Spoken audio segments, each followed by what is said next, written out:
Ay parang timang. Ngayong araw na to, ipapakita ko nga pala sa inyo kung ano ang trabaho ng mga walang trabaho.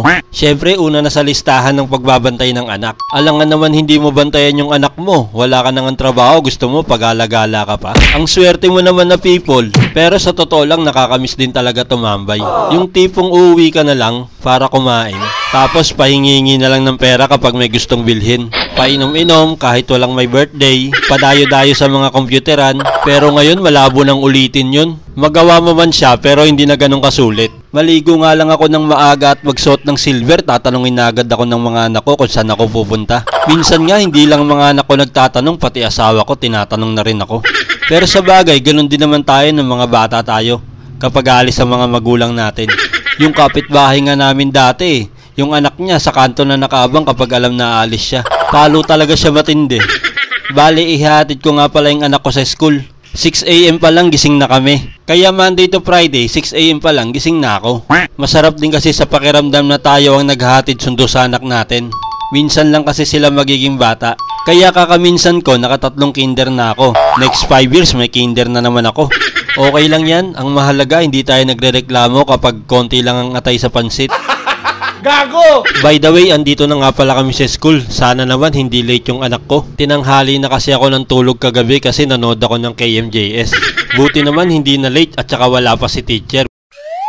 After kong mahatid yung anak ko sa school, yung asawa ko naman ang hatid ko sa trabaho. Full-time dad ako kaya wag nyo muna akong yayayain mag-inom. Lalo na kung ambagan, negative ako dyan. Pero kung sagot mo at saka pulutan natin manok at isda, napag-uusapan naman yan at saka chat mo lang ako. Ay wag mo pala ako i-chat, mababasa ng asawa ko. Bali ang gagawin mo, dumaan ka dito sa bahay at senyasan mo ako ng ganto. Bam, sunod ka dun. Gets ko na agad yan. Pag nag-reply ako ng ganto, matik, tara na agad. Wala nang usap-usap, rekta na agad sa pwesto. Senyasan lang, galawang veterano, walang bisto. Planchado ang plano, parang kalsada na patag, na walang sira pero biglang inayos. Ewan ko ba kung saan yung maayos na kalsada, dun pa ang inaayos. Eto sa amin no, puro lubak, puro butas. Pero malapit na rin ayusin to kasi inaayos na yung kabila eh. Traffic na nga dyan eh. Kaya kung may mga tao kayong gustong makasama ng matagal o makausap ng matagal, daan lang kayo dyan, sigurado matagal ang usapan nyo. Tuyo na yung laway nyo, andyan pa rin kayo. Yung magnanay nga na nakasabay ko sa jeep, natatawa ako eh. Naalala ko tuloy bigla. Galing ata sila sa Palapala nun tapos kakabili lang ng baril nun na di-battery. Nung una, wala lang sa bata yung traffic, naglalaro pa nga siya ng baril-barilan na di-battery. Eh di ang tagal namin dyan, ang bagal ng usad, yung iba nga naglalakad na lang eh. Hindi naboboring yung bata kasi baril ng baril sa jeep eh, ang ingay nga sa loob ng jeep kasi yung laruan niya eh.